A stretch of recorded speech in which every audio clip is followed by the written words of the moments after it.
Welcome to Move the Chains with Jonathan Rivers. Here's your host, Jonathan Rivers. And as always, let there be football. Welcome into Move the Chains. I'm your boy, Jonathan Bam Rivers. SEC Media Days have come and gone, and I know a lot of people are excited, so I just want to give a rapid reaction, in my opinion, about Auburn, Georgia, and Alabama, and where I think they stand, and some things that really stuck out to me from their coaches. And on the show today, got a big-time guest. He's the host of The Late Kick, and also CBS College Football Sports Analyst is Josh Pate. He'll be joining me here on Move the Chains today to talk about the landscape of the SEC and college football in general, and you definitely don't want to miss it. And he'll give his own spin on a nonsense narrative, and we'll go back and forth when it comes to that topic. We can't wait to do that. And in the final drive, I want to tell you that 25% is the goal. If you want to know what I'm talking about, you got to make sure you stay tuned. But you know how we do it. Let's kick it off with first down. All right, so SEC Media Days.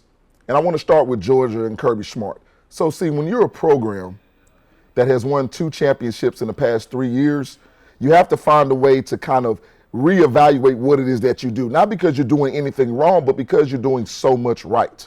And one thing that stuck out to me is Kirby Smart talked so much about a laser focus and how not to assume anything. And this is why I think Georgia not making it to the playoff, not winning the national championship last year, can actually be of benefit to Kirby Smart because he has something he can now use to continue to motivate his players. Now, don't get me wrong, they don't need any extrinsic motivation. They're good because they're motivated internally. But it never hurts to have 18, 19, 20, and 21-year-olds understand that the goal they had didn't get accomplished. And I think Kirby Smart and that laser focus will be something huge for Georgia moving forward into the 2024 season. Now, for the Alabama Crimson Tide and Coach Kalen DeBoer, I think a lot of people have certain expectations. And in my estimation, if you assume and if you hope that Kalen DeBoer is Nick Saban, then I think you're being unrealistic and it's not going to be to your benefit. But if you think Alabama should be a national championship contender, then I think you're on par. Because even though I think they may take a step back from what you've seen in the past 2 decades, it doesn't mean they still won't be a viable option. And having guys like Jalen Milroe, who struggled against Texas last year. Why do I bring that up? Because that game led to him being benched and led to him actually overtaking the other 2 quarterbacks and cementing himself as a starter. Well, if you're a new head coach at Kalen DeBoer, you not only have a returning quarterback, you have a returning quarterback that went through adversity. And I think the way that he lit up SEC Media Days and Jalen Milroe is exciting for that program and exciting for his team moving forward because you need that type of leadership. Now, the Auburn Tigers. 3 C's come to mind when it comes to Hugh Freeze and his program. 1, cohesion. He talked about it. And I'm really interested to see how that dynamic when it comes to Charles Kelly and DJ Durkin being co-defensive coordinators actually pans out. Secondly, competence. And by competence, I mean the skill level. How good of players do you have? And I think everybody can understand and agree that Auburn probably has more talent than they've had the past 5 or 6 years on campus. But the last C is culture. And that's what I want to know if Auburn is building and how they're building it. Because I know that they have a culture circle and a culture team, but what's the identity of Auburn going to be moving into 2024? That's my biggest question for the Tigers. All right, that wraps it up for first downs. When we come back from the break, I'm going to have Josh Pate here joining me. We'll be back when we'll Move the Chains right after this.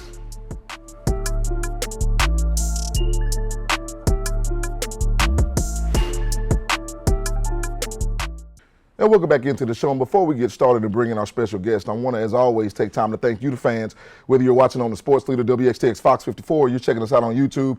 Appreciate you for being a part of Move the Chains. It's been a blessing. To God be the glory through my Lord and Savior Jesus Christ for every opportunity that's come with this show. And again, I'd be remiss if I didn't give a shout out to my production crew. Hey, there were issues going around the world technology-wise with things and computer systems, and my production crew didn't miss a beat. They still made sure everything for the show was right on point. So shout out to the best production crew in the business. All right, so let's go ahead and kick off, man. It's time for second down. All right, so I want to bring in a special guest, man. For my money, when it comes to college football and the college football conversations, I don't think anybody does it better. When you talk about going to beyond the surface, this is what this guy does. He's the host of The Late Kick on YouTube. Make sure you subscribe and check it out. He's also a CBS Sports college football analyst, former co-host of mine and a good friend. Josh Pate, welcome in to Move the Chains, my boy. What's good? I feel good. It feel good to finally bounce stuff off of you. Rivers, you remember how thoroughly the way I remember it, I used to dominate you in these conversations. So I assume that's going to be the same thing we do this morning, right? Well, I'm glad that you have selective memory when it comes to that. And I just want to let you know I did my best to try and find some incriminating video of when we did the show together, and I couldn't do it. So I need to step up my research game and go hire somebody else to do it. No, I hired somebody long before you hired somebody to make sure your hired gun can't find that. Most definitely. All right, man. So listen, you were in Dallas all week for SEC Media Days, and you were around a lot of the coaches. So I want to start with Kalen DeBoer. This is a head coach who leaves Washington, whom he led to the college football playoff, and comes to Alabama, and we understand the lineage here, and they were also in the college football playoff. You're somebody close to that Bama program. Just talk about your first impression, second or third impressions of Kalen DeBoer and his mindset in taking over this Alabama program. So before media days, a couple months ago, I went down there. I'm in Nashville, so geographically, I go down there to Tuscaloosa. Spent the whole day with him, with his staff, and I'll tell you what stood out the most to me. I actually thought about you because this is the kind of thing you and I used to talk about all the time. Folks out there who just blindly and baselessly say, "Oh, you don't want to be the guy who follows a legend." And it's such nonsense talk for a one percenter, for that alpha type, which he is. Anyone who thrives in that industry is going to be that.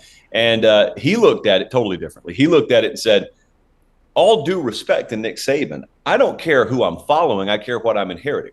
And here's the reality, Rivers. The reason you don't want to follow a legend in college football is because 9 times out of 10, the legend has stayed on well past his prime. Yep. So the program has eroded. So what you inherit is a rebuild project, but it has sky high expectations right off the bat. That's what makes it an unrealistic and unattainable job. Well, at Alabama, Saban stepped away in the prime of his career. The dude had just been a semifinal playoff game away from another national title trip. He just won the SEC. So you inherit rock solid structure, great organizational ground up structure. You inherit a really good roster, a recruiting machine, a brand that means something worldwide. And so bottomless resources, there's nothing bad about it. And if you're Kalen DeBoer, you look in the mirror respectfully and you say, hey, I think I'm one of the best too. So he didn't shy away from it. Guys like that embrace it, which is what they had to do in the coaching search. They had to make sure we find a guy who's qualified, who embraces following a legend. And it's been about as seamless a handoff of the baton there, I think, as anyone could have ever hoped for. And now from transitioning from Alabama to a program that's actually been on top of college football the last 3 years in Georgia. And listen, when you're a program that's won 2 of the last 3 national championships, Peyton, and you know this, it's not just your players that are highly coveted, it's your coaches as well. So you talk about a Dale McGee who left to now head up Georgia State. Fran Brown has gone to be the head coach of Syracuse. Brian McClendon, the passing game coordinator, leaves and goes to the NFL. Kirby Smart is good at what he does. He's great at what he does. So how do you think all the changes on this coaching staff will be handled by Kirby Smart and this program moving into a conference this year that's probably going to be top to bottom more competitive than it's ever been? Well, it's hard. It's not easy. Yeah. So we were there as well during the spring. We spent a day there as well. It was the day after Fran Brown left. I did a sit down with Kirby, and he's really good with us. So he gives us like an hour and a half. And a lot of that's off camera, Rivers. So you're kind of sitting there talking. Well, I got to observe that. So he's got 2 cell phones, and he's constantly on the cell phone because it was when Dell had left, not Fran. So when Dell had left to go to Georgia State, it was a thank you for all you've done. I appreciate you. But then the way this industry works is you got to fight the guy who just left your staff because he's trying to take your support staff with him. And he's trying to take a lot of number 2s and 3s at Georgia so they can be number 1s at Georgia State. And so that was interesting. And then he's talking about having to backfill the spot. It's the same way when you lose talent to the NFL. You hope you've built such a rock-solid program, not a team, a program. And you hope you've got such a rock-solid culture that you're backfilling with your own people. DeBoer's the same way at Alabama. Kirby's the same way at Georgia. They want to backfill with their own people because organizationally, they want you to have been so immersed in their way of doing things that you're way more qualified for having been there as an underling than anyone else is out there having had the same title that they have to replace. And so, to hear him tell it, he'd say, I'm fine. Hey, who had heard of Dan Lanning before we promoted him here? Who had heard of Glenn Schumann before we promoted him here? And so you may not know the names, the nation may not know the names, but they're totally comfortable with it. That doesn't mean they think it's easy, but they think they've built something there where they just bump the elevator up a level, and whoever gets out of that door is going to be ready. All right, so look, that's enough for second down. We're going to take a quick break, and when we come back, we're going to have more Josh Pate and the special editions of Nonsense Narratives. We'll be back and we'll move the chains right after this.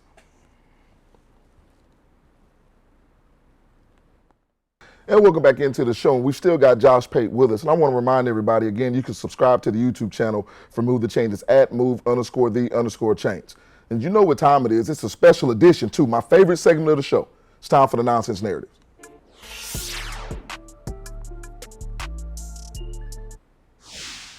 So, Pate, before we get into your nonsense narrative and go back and forth on that, I want to talk about the Auburn Tigers.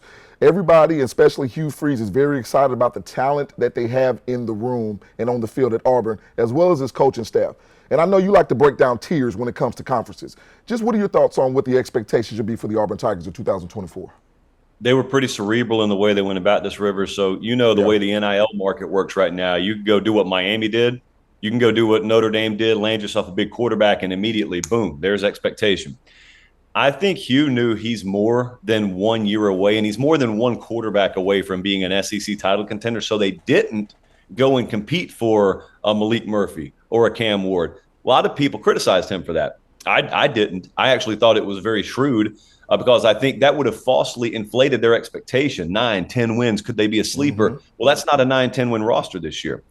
Now, with Peyton Thorne, if you win yourself 7 or 8 games, you're not viewed as a failure. It's viewed as being on track. This time next year, Rivers, I think you and I are having a much different and a much more hype-charged conversation about them because by then they will have baked in enough of their own guys, their own recruiting. Then they can go be aggressive in the portal, and I think that's their plan.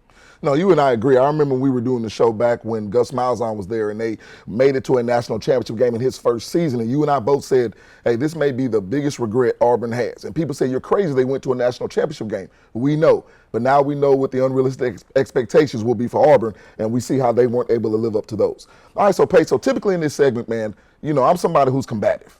You and I are both competitive. We understand it. And we listen to people who like to have what they call the low-hanging fruit. And they just continue to beat these narratives that really don't make any sense. And they just bring them out of nowhere. So for your money, what's a narrative that exists in college football right now that you feel like is completely nonsense and you just want to throw somebody up against the wall when you hear it? You are what your record says you are. I hear it all the time. We will hear it with someone like Billy Napier this year.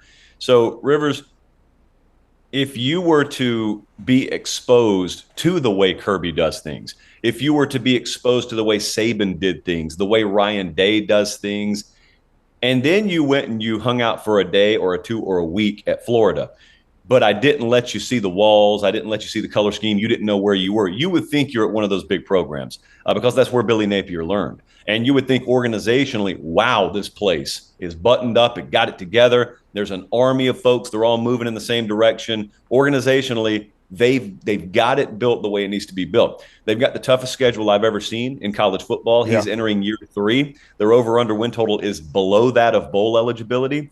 But Rivers, if you and I were to just play it out this year, there's a world that's realistic where Florida is the 20th best team in the country and they lose 5 or 6 games, at which point they will not be ranked number 20 because pollsters will never put a 500 team number 20 at the end of the year.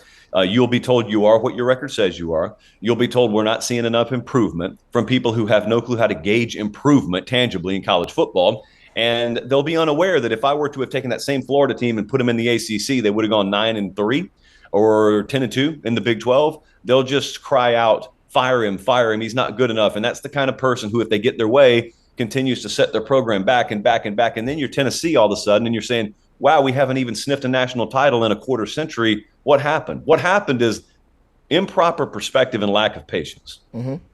Now, listen, I agree with the improper perspective and lack of patience, but I'll disagree with this. I think a team is what their record says they are because of multiple variables. I'm glad you brought up Florida because everybody knows their schedule, and it's hard to predict what teams will be in week 12, 11, 13, or what have you, but we know they've got one of the toughest schedules in college football. I mean, if you look at the month of November, it's ridiculous. But I'll say this, if Florida loses 4 of those 5 games, I won't think Billy Napier is not a good coach. I'll just think that those teams were better. So because of that, Florida may end up 8-4 and 7-5. Why are they a 7-5 team?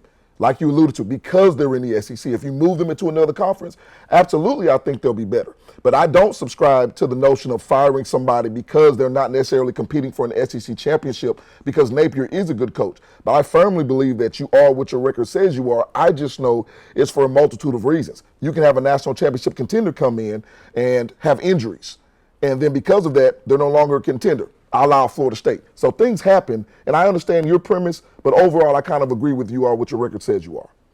So, Pate, let me say this too. Final thoughts when it comes to SEC Media Days. We've got about a minute and a half left. Just final thoughts from you leading into the college football season. What are you keeping your eye on the most? Two wildcard teams, Oklahoma and Tennessee. Oklahoma is thought to be an offensive line away from competing. If we're just wrong about that, if they just have average to slightly above average offensive line play, Rivers, they're a contender. Tennessee had the number one offense in the country 2 years ago. I went up there to Knoxville this spring, and all they wanted to talk about was how much they improved defensively. And then you combine that with Nico Iamaleava at quarterback, who has unlimited potential. Those two play in Norman in week 4. The winner of that game will emerge out of week 4 being looked at a lot differently than they are right now in the playoff and SEC picture. So aside from the big dogs, the wild card teams intrigue me the most. Pate, it's been a joy, man. I appreciate your time. Go kill it like you've always been doing. Make sure you guys subscribe to The Late Kick with Josh Pate. Hey, Pate, love you. Great job. Nobody better in the business. I'll link up with you next time, brother. Anytime, my friend. All right, man, let's kick it. You know what time it is. Let's go to break. When we come back, it'll be time for the final drive. We'll be back on Move the Chains right after this.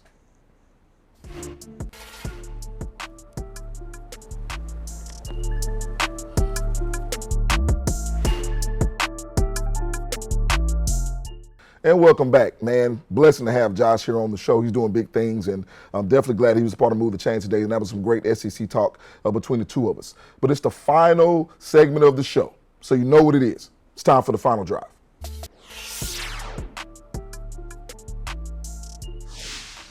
$25% is the goal, man.